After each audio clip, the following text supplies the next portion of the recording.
Chapter 5. The wine shop. A large cask of wine had been dropped and broken in the street.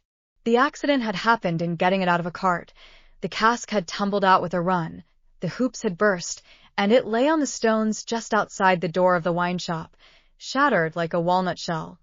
All the people within reach had suspended their business, or their idleness, to run to the spot and drink the wine. The rough, irregular stones of the street, pointing every way, and designed, one might have thought, expressly to lame all living creatures that approached them, had dammed it into little pools. These were surrounded, each by its own jostling group or crowd, according to its size. Some men kneeled down, made scoops of their 2 hands joined, and sipped, or tried to help women, who bent over their shoulders, to sip, before the wine had all run out between their fingers. Others, men and women, dipped in the puddles with little mugs of mutilated earthenware, or even with handkerchiefs from women's heads, which were squeezed dry into infants' mouths. Others made small mud embankments to stem the wine as it ran. Others, directed by lookers-on up at high windows, darted here and there to cut off little streams of wine that started away in new directions. Others devoted themselves to the sodden and lead-eyed pieces of the cask, licking and even champing the moister wine-rotted fragments with eager relish.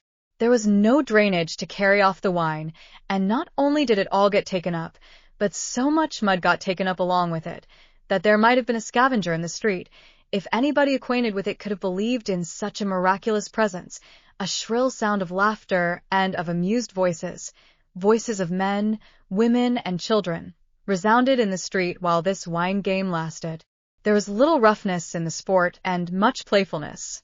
There was a special companionship in it, an observable inclination on the part of every one to join some other one, which led, especially among the luckier or lighter-hearted, to frolicsome embraces, drinking of healths, shaking of hands, and even joining of hands and dancing, a dozen together.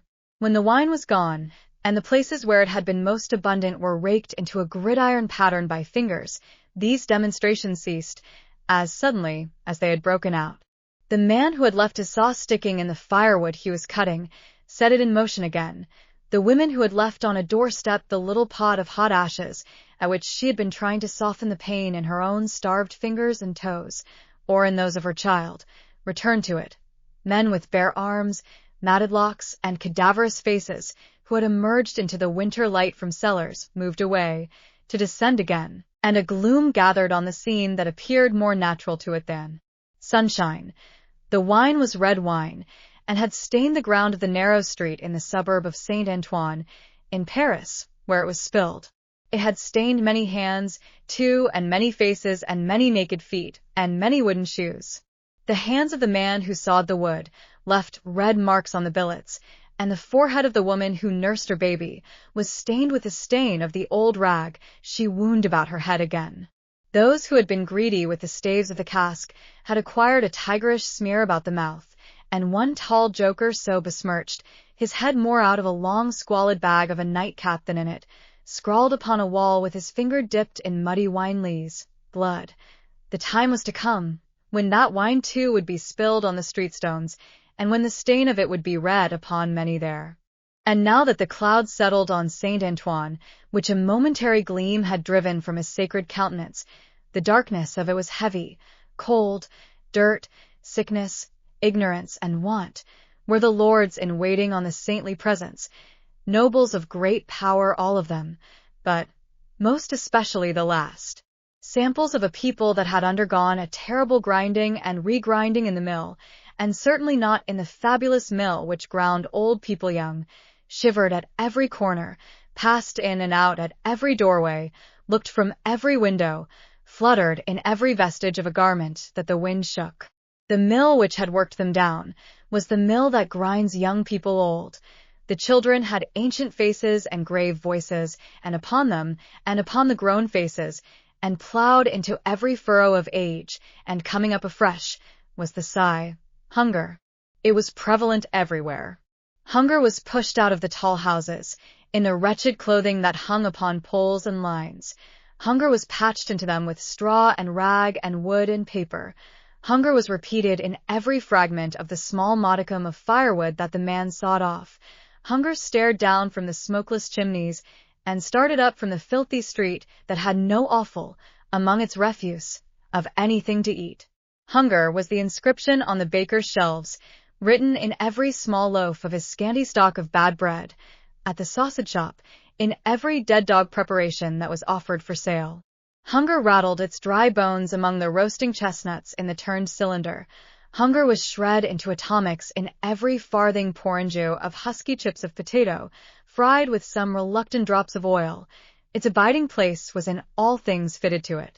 A narrow winding street, full of offense and stench, with other narrow winding streets diverging, all peopled by rags and nightcaps, and all smelling of rags and nightcaps, and all visible things with a brooding look upon them that looked ill. In the hunted air of the people there was yet some wild beast thought of the possibility of turning at bay. Depressed and slinking though they were, eyes of fire were not wanting among them, nor compressed lips, white with what they suppressed, nor foreheads knitted into the likeness of the gallows rope they mused about enduring or inflicting. The trade signs, and they were almost as many as the shops, were all grim illustrations of want. The butcher and the porkman painted up only the leanest scrags of meat, the baker the coarsest of meager loaves. The people rudely pictured as drinking in the wine shops, croaked over their scanty measures of thin wine and beer, and were gloweringly confidential together. Nothing was represented in a flourishing condition, save tools and weapons, but the cutler's knives and axes were sharp and bright, the smith's hammers were heavy, and the gunmaker's stock was murderous. The crippling stones of the pavement, with their many little reservoirs of mud and water, had no footways, but broke off abruptly at the doors. The kennel, to make amends, ran down the middle of the street, when it ran at all, which was only after heavy rains, and then it ran, by many eccentric fits, into the houses. Across the streets, at wide intervals, one clumsy lamp was slung by a rope and pulley. At night, when the lamplighter had let these down and lighted, and hoisted them again, a feeble grove of dim wicks swung in a sickly manner overhead, as if they were at sea. Indeed they were at sea, and the ship and crew were in peril of tempest, for the time was to come when the gaunt scarecrows of that region should have watched the lamplighter, in their idleness and hunger, so long as to conceive the idea of improving on his method, and hauling up men by those ropes and pulleys, to flare upon the darkness of their condition. But the time was not come yet, and every wind that blew over France shook the rags of the scarecrows in vain, for the birds, fine of song and feather, took no warning. The wine shop was a corner shop, better than most others in its appearance and degree, and the master of the wine shop had stood outside it, in a yellow waistcoat and green breeches, looking on at the struggle for the lost wine. "It's not my affair," said he, with a final shrug of the shoulders. "The people from the market did it. Let them bring another." There, his eyes happening to catch the tall joker writing up his joke, he called to him across the way, "Say, then, my Gaspard, what do you do there?" The fellow pointed to his joke with immense significance, as is often the way with his tribe. It missed its mark and completely failed, as is often the way with his tribe too. "What now? Are you a subject for the mad hospital?" said the wine shop keeper, crossing the road, and obliterating the jest with a handful of mud, picked up for the purpose, and smeared over it. "Why do you write in the public streets? Tell me thou, is there no other place to write such words in?" In his expostulation, he dropped his cleaner hand, perhaps accidentally, perhaps not, upon the joker's heart. The joker rapped it with his own, took a nimble spring upward, and came down in a fantastic dancing attitude, with one of his stained shoes jerked off his foot into his hand, and held out. A joker of an extremely, not to say wolfishly practical character, he looked under those circumstances. Put it on," said the other. "Call wine, and finish there." With that advice, he wiped his soiled hand upon the joker's dress, such as it was, quite deliberately, as having dirted the hand on his account, and then recrossed the road, and entered the wine shop. This wine shop keeper was a bull-necked, martial-looking man of 30, and he should have been of a hot temperament, for although it was a bitter day, He wore no coat, but carried one slung over his shoulder. His shirt sleeves were rolled up, too, and his brown arms were bare to the elbows. Neither did he wear anything more on his head than his own crisply curling short dark hair. He was a dark man altogether, with good eyes and a good bold breadth between them. Good-humored looking on the whole, but implacable looking, too. Evidently a man of a strong resolution and a set purpose, a man not desirable to be met, rushing down a narrow pass with a gulf on either side, for nothing would turn the man. Madame Defarge, his wife, sat in the shop behind the counter as he came in. Madame Defarge was a stout woman of about his own age, with a watchful eye that seldom seemed to look at anything, a large hand heavily ringed, a steady face, strong features, and great composure of manner. There was a character about Madame Defarge from which one might have predicated that she did not often make mistakes against herself in any of the reckonings over which she presided. Madame Defarge, being sensitive to cold, was wrapped in fur, and had a quantity of bright shawl twined about her head, though not to the concealment of her large earrings. Her knitting was before her, but she had laid it down to pick her teeth with a toothpick. Thus engaged, with her right elbow supported by her left hand, Madame Defarge said nothing when her lord came in, but coughed just one grain of cough. This, in combination with the lifting of her darkly defined eyebrows over her toothpick by the breadth of a line, suggested to her husband that he would do well to look round the shop among the customers for any new customer who had dropped in while he stepped over the way. The wine-shop keeper accordingly rolled his eyes about until they rested upon an elderly gentleman and a young lady who were seated in a corner. Other company were there, 2 playing cards, 2 playing dominoes, 3 standing by the counter lengthening out a short supply of wine. As he passed behind the counter, he took notice that the elderly gentleman said in a look to the young lady, "This is our man."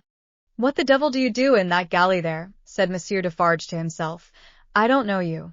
But he feigned not to notice the 2 strangers, and fell into discourse with the triumvirate of customers who were drinking at the counter.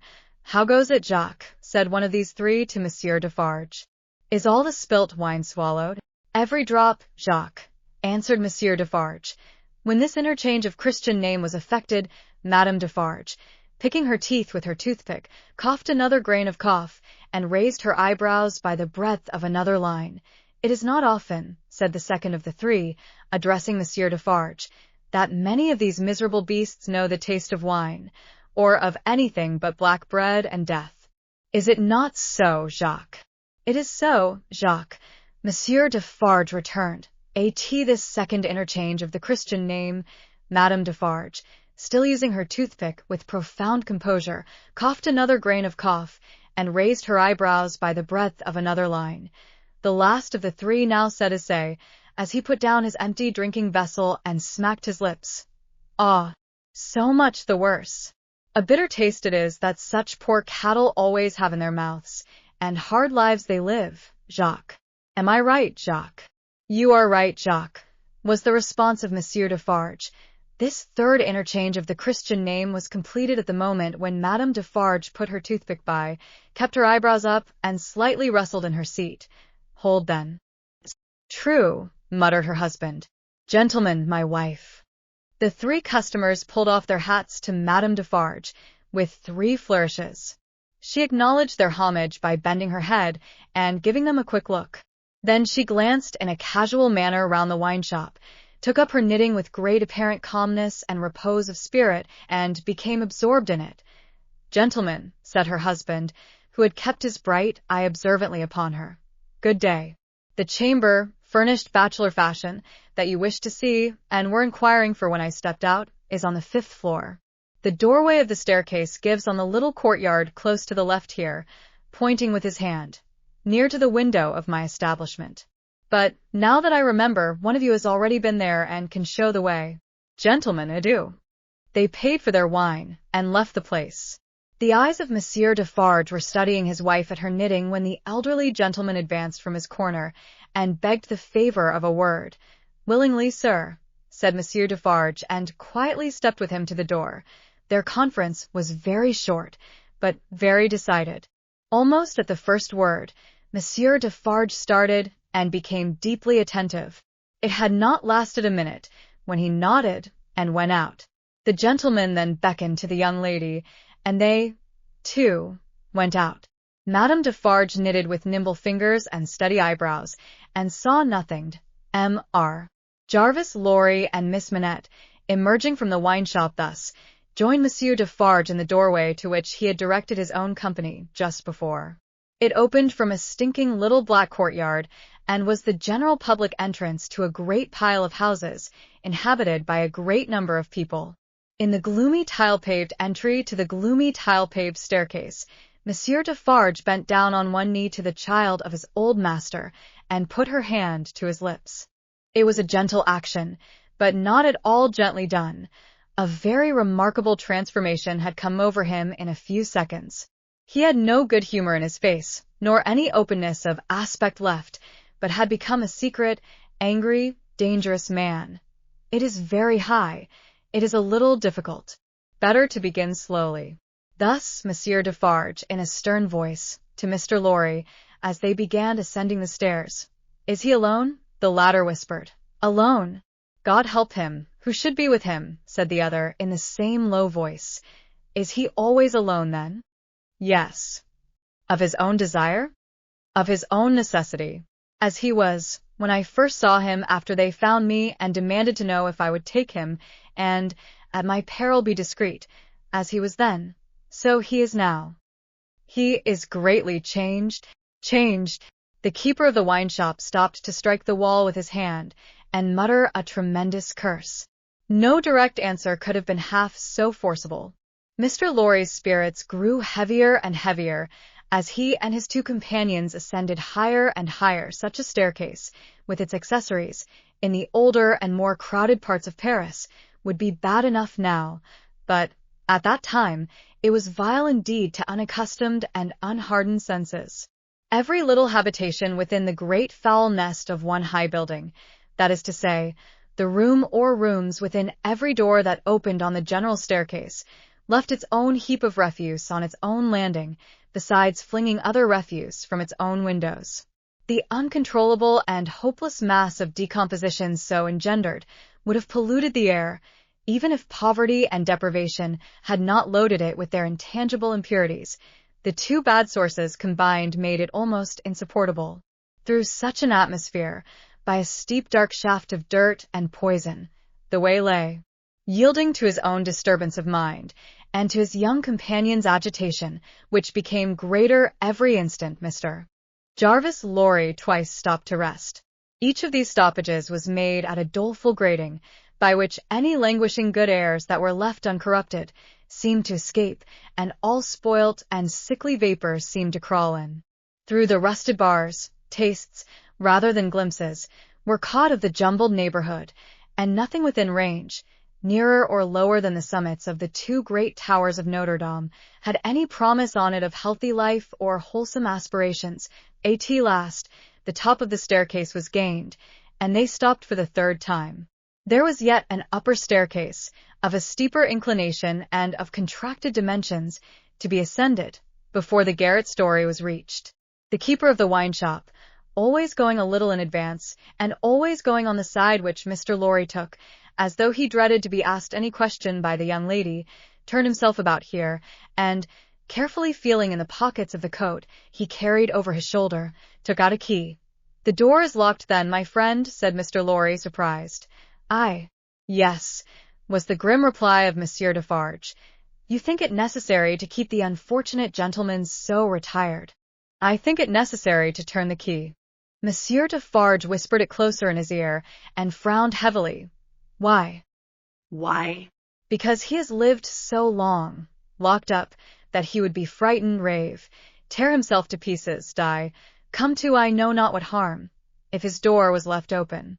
"Is it possible?" exclaimed Mr. Lorry. "Is it possible?" repeated Defarge bitterly. Yes. "And a beautiful world we live in when it is possible, and when many other such things are possible, and not only possible, but done, see you. Under that sky there, every day. Long live the devil. Let us go on."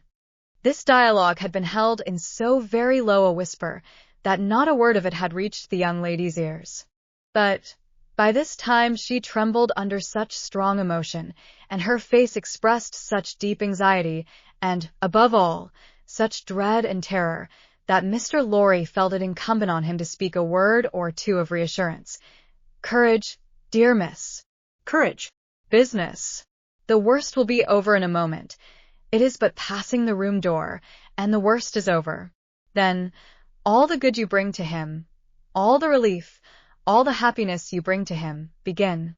Let our good friend here assist you on that side." "That's well, friend Defarge." Come now. "Business, business." They went up slowly and softly. The staircase was short, and they were soon at the top. There, as it had an abrupt turn in it, they came all at once in sight of three men, whose heads were bent down close together at the side of a door, and who were intently looking into the room to which the door belonged, through some chinks or holes in the wall. On hearing footsteps close at hand, these three turned and rose, and showed themselves to be the three of one name who had been drinking in the wine shop. "I forgot them in the surprise of your visit," explained Monsieur Defarge. "Leave us, good boys. We have business here." The three glided by, and went silently down, there appearing to be no other door on that floor, and the keeper of the wine shop going straight to this one. When they were left alone, Mr. Lorry asked him in a whisper, with a little anger, "Do you make a show of Monsieur Manette?" "I show him, in the way you have seen, to a chosen few." "Is that well?" "I think it is well." "Who are the few? How do you choose them?" "I choose them as real men, of my name, Jacques is my name, to whom the sight is likely to do good." "Enough, you are English, that is another thing. Stay there, if you please, a little moment." With an admonitory gesture to keep them back, he stooped and looked in through the crevice in the wall.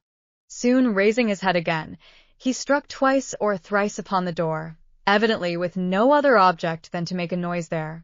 With the same intention, he drew the key across it 3 or 4 times, before he put it clumsily into the lock, and turned it as heavily as he could. The door slowly opened inward under his hand, and he looked into the room and said something. A faint voice answered something. Little more than a single syllable could have been spoken on either side. He looked back over his shoulder, and beckoned them to enter. Mr. Lorry got his arm securely round the daughter's waist, and held her, for he felt that she was sinking. Business, business," he urged, with a moisture that was not of business shining on his cheek. Come in, come in." "I am afraid of it," she answered, shuddering. "Of it? What?" "I mean of him, of my father." Rendered in a manner desperate, by her state and by the beckoning of their conductor, he drew over his neck the arm that shook upon his shoulder, lifted her a little, and hurried her into the room. He sat her down just within the door, and held her, clinging to him. Defarge drew out the key, closed the door, locked it on the inside, took out the key again, and held it in his hand. All this he did, methodically, and with as loud and harsh an accompaniment of noise as he could make. Finally, he walked across the room with a measured tread to where the window was. He stopped there and faced round. The garret, built to be a depository for firewood and the like, was dim and dark, for the window of dormer shape was in truth a door in the roof, with a little crane over it for the hoisting up of stores from the street, unglazed, and closing up the middle in 2 pieces, like any other door of French construction. To exclude the cold, one half of this door was fast closed, and the other was opened but a very little way. Such a scanty portion of light was admitted through these means that it was difficult, on first coming in, to see anything, and long habit alone could have slowly formed in anyone the ability to do any work requiring nicety in such obscurity. Yet, work of that kind was being done in the garret, for, with his back towards the door, and his face towards the window where the keeper of the wine shop stood looking at him, a white-haired man sat on a low bench, stooping forward and very busy, making shoes.